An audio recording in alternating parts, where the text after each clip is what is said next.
Assalamu alaikum everyone. Welcome back to my lecture series. So yesterday we were discussing about the argument of complex number, and we also discussed about the diagram of complex number in XY plane. So today's our topic is polar form of complex number.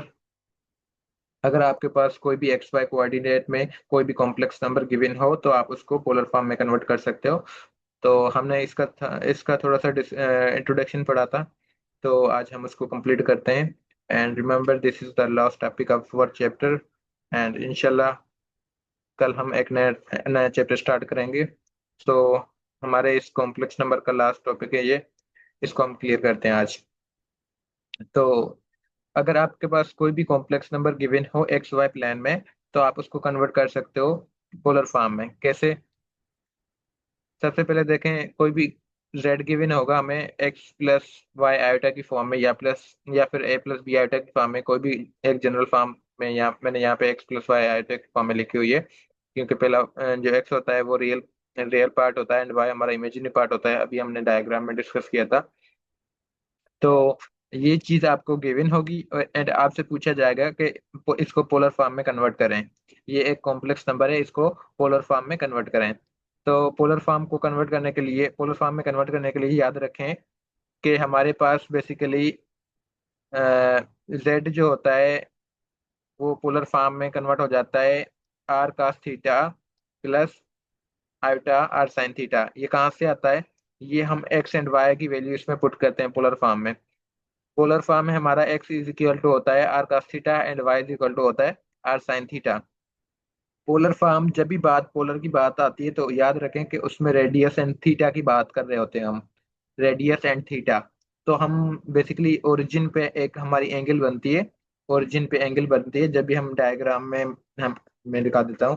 यहाँ पे हमने diagram बनाया था, तो let's suppose कोई भी point आपके पास given होता है, तो वहां से बेसिकली यहाँ पे ओरिजिन पे कोई ना कोई एंगल बनता है, तो वो एंगल हम फाइंड करते हैं। एंड ये यहाँ से लेके वहां तक जो आपने पॉइंट ड्रा किया है, वहां तक जो डिस्टेंस होता है इसको हम कहते हैं रेडियस। तो ये पोलर फॉर्म होता है। तो इसी पॉइंट को आप पोलर फॉर्म में भी कन्वर्ट कर सकते हो एंड उसकी डायग्राम में भी फिर मेंशन कर सकते हो। पॉइंट वही होता है, लेकिन बस एक मेथड अलग बनाया जाता है पोलर फॉर्म जिसको हम कहते हैं। तो उसका एक्स एक्स को आप लिख सकते हो r cos theta and y को लिख सकते हो आर साइन थीटा। तो यहाँ पे एक्स एंड वाई की जगह भी ये पुट कर सकते हो। एक्स की जगह पे आर कास थीटा मैंने पुट करा एंड प्लस में वाई की जगह पे आर साइन थीटा पुट करा। तो बाकी आयोटा एज इट इज मैंने रखा। तो यहाँ पे देखें, यहाँ पे इसको अगर पोलर फॉर्म में आर्डर पेयर में कन्वर्ट करना चाहो तो आप लिख सकते हो r comma theta. R comma theta लिख सकते हो। या फिर ये भी कर सकते हो कि असल में ये वाला जो पार्ट होता है ना, आपको पता है कि आप जब भी उसमें कन्वर्ट करते हो आर्डर पेयर में, तो पहले रियल पार्ट लिखते हो, उसके बाद क्या लिखते हो? इमेजिनरी पार्ट लिखते हो। लेकिन पोलर फॉर्म में आप क्या करते हो? पहले रेडियस लिखते हो, उसके बाद उसका थीटा लिखते हो। सही है। तो इसमें एक्स वाई प्लेन में एंड इसमें थोड़ा सा डिफरेंस है। यही फर्क होता है कि यहाँ पे पहले रेडियस लिखा जाता है पहले पॉइंट में एंड सेकंड पॉइंट पे थीटा लिखा जाता है। अच्छा, तो रेडियस एंड थीटा कहाँ से मिलेगा आपको? रेडियस आपको मिलेगा, रेडियस का फॉर्मूला होता है एक्स स्क्वायर प्लस में वाई स्क्वायर रेडिकल के अंदर, यानी कि under root x square plus y square. X की वैल्यू यहाँ से आपको गिवन होगी, वाई की वैल्यू भी यहाँ से गिवन होगी, तो आप रेडिकल अंडर रूट लगा के आर रेडियस फाइंड कर सकते हो। एंड थीटा कहाँ से मिलेगा? थीटा आपको मिलेगा एंगल से, जो हमने कल भी एक काफी डिफरेंट एंगल्स फाइंड की थी। तो उस तरीके से आपको एंगल मिल जाएगी, थीटा मिल जाएगी। टेन, जिसका फॉर्मूला हमने पढ़ा था, tan inverse y by x. यानी कि यहाँ से वाई की वैल्यू चूज करते हैं एंड एक्स भी चूज करते हैं और उसमें इस पे पुट करते हैं, हमें थीटा मिल जाता है। फिर हम क्वाड्रेंट डिसाइड करके उसके हिसाब से, हमने जो पिछली बार पढ़ा था कि क्वाड्रेंट जो भी होता है आप पहले डिसाइड सर्च करोगे, उसके हिसाब से फिर आप ना माइनस प्लस करवाओगे पाई की वैल्यू से। अगर फर्स्ट क्वाड्रेंट होगा तो फिर कोई माइनस प्लस नहीं करवाना, एज इट इज रखना है। अगर सेकंड क्वाड्रेंट होगा तो फिर पाई में से अल्फा माइनस करवाना है। अगर थर्ड क्वाड्रेंट होगा होगा तो फिर माइनस फाइव में से प्लस करवाना है अल्फा।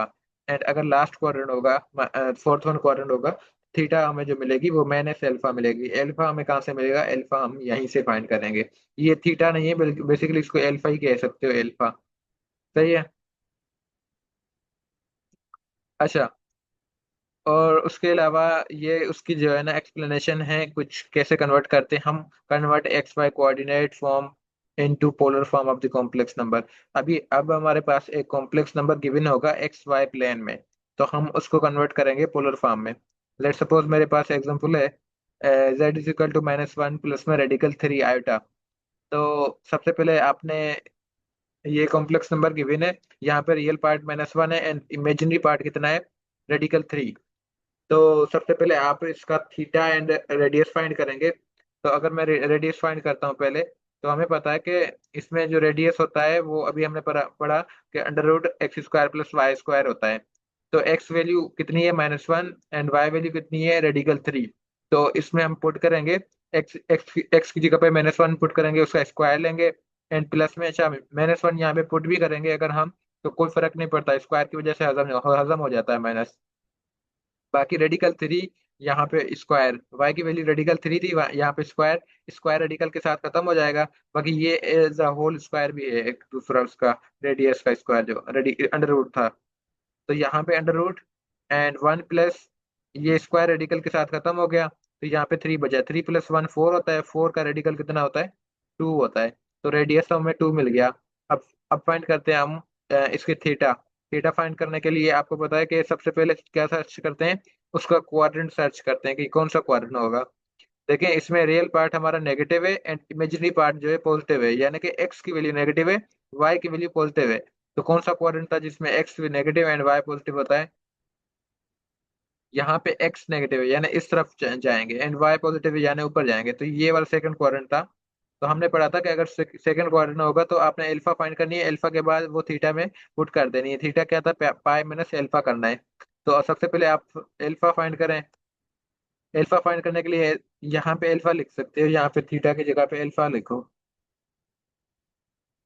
यहाँ पे अल्फा की सिंबल पता नहीं आती है नहीं, मैं देखता हूँ सेकंड। चलिए मैं यही पुट कर रहा हूँ फिलहाल।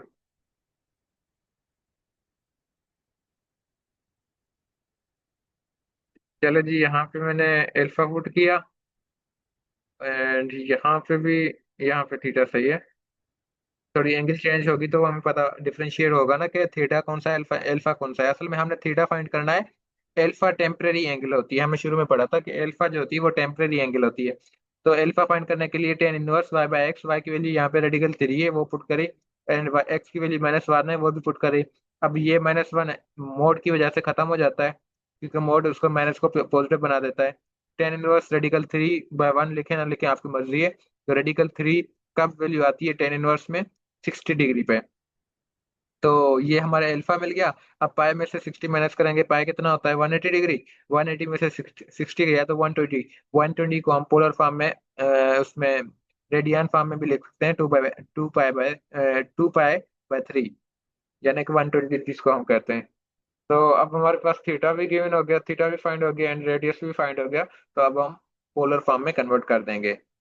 तो पोलर फॉर्म में कन्वर्ट करने के लिए पहले आर आर लिखते हैं, रेडियस लिखते हैं, उसके बाद थीटा लिखते हैं। तो मैंने यहाँ पे z = r लिखा एंड थीटा लिखा 120। अच्छा, इसमें थीटा जो पुट करेंगे वो 120 पुट कर सकते हैं, लेकिन हम बेस्ट है कि उसको रेडियन में कन्वर्ट करके पुटे, जिस तरह ये मैंने फाइंड किया 2 पाई बाय 3। तो यहाँ पे 120 की जगह पे अगर 2 पाई बाय 3 लिखता तो अच्छी बात थी, क्योंकि दोनों वैल्यूज तो सेम होती हैं, लेकिन ये रेडियन में होती है और ये डिग्री में होती है।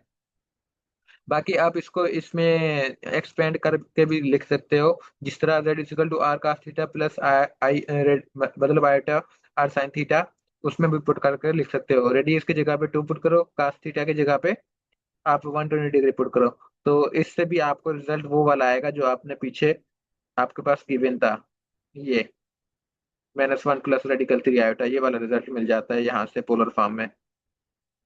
तो इस तरह हम इस सेम एग्जांपल को हम वापस रिटर्न भी करवा सकते हैं कि हम पोलर फॉर्म, अगर हमारे पास z हमारे पास पोलर फॉर्म में गिवन होगा, तो हम उसको फिर अगेन उसको एक्स वाई प्लेन में भी कन्वर्ट कर सकते हैं। मेरे को पता होता है कि फर्स्ट जो होता है वो रेडियस होता है, सेकंड हमारा थीटा होता है।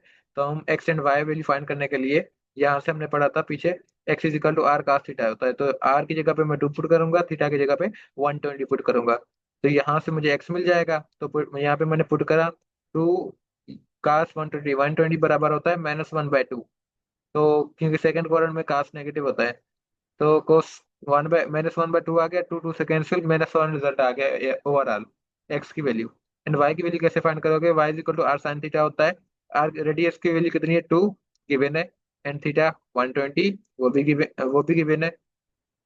तो अब इसमें आप सिंपलीफाई करें, यहाँ पे इस इक्वल टू को सिंबल आएगी यहाँ पे।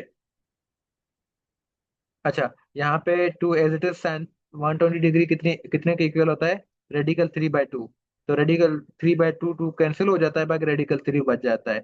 तो अब ये जनरल फॉर्म में आप पुट करेंगे। जनरल फॉर्म में होती है ये रेड is equal to x plus y होता है। एक्स एंड वाई की वैल्यू जो आपने फाइंड की है वो इसमें पुट कर देंगे। तो एक्स की वैल्यू ये आई, वाई की वैल्यू ये आई, उसमें मैंने पुट करा। तो -1 प्लस रेडिकल 3, तो वो वाला रिजल्ट आ गया जो हमने एक्स वाई प्लेन से स्टार्ट किया था। अब हमारे पास पोलर फॉर्म गिवन था, हमने एक्स वाई प्लेन में कन्वर्ट कर दिया, वो वाला रिजल्ट मिल गया हमें। एक लास्ट थ्योरम होता है जिसको हम डी मूवर्स क्या कहते हैं? हाँ, D movers theorem. D movers theorem में क्या होता है असल में? आपके पास कोई एक इस तरह का जनरल फॉर्म गिवन होती है, r cos theta plus radius i sine theta whole power n. तो आपने वो कन्वर्ट करना होता है इस फॉर्म में। तो इस डी मोइरेस थ्योरम को आप इस फॉर्म में भी कन्वर्ट कर सकते हो, यानी कि जो आपका पावर है वो रेडियस पे भी पावर चला जाएगा। या फिर इस तरह करें, ये रेडियस दोनों में से बाहर निकाल दें, ये बाहर आ जाएगा। तो वो जो पावर था वो रेडियस पे भी था एंड ये कास थीटा साइन थीटा पे भी था। तो radius power n and cos theta जो एन था यहाँ पे, वो थीटा के साथ मल्टीप्लाई हो जाता है। ये डायरेक्ट कभी कभार एमसीक्यूज में आ जाता है। और कास एन एन थीटा के साथ मल्टीप्लाई में हो जाएगा, तो यहाँ पे भी थीटा के साथ मल्टीप्लाई में हो जाएगा। तो आज का टॉपिक यहीं पे था हमारा, यहीं तक था। ये आज आज हमारा ये चैप्टर कंप्लीट हो चुका है। एंड इंशाल्लाह फिर हम कल एक न्यू चैप्टर के साथ, एक न्यू टॉपिक के साथ मिलते हैं। तो दुआओं में याद कीजिएगा इंशाल्लाह। चलें, अल्लाह हाफिज जी।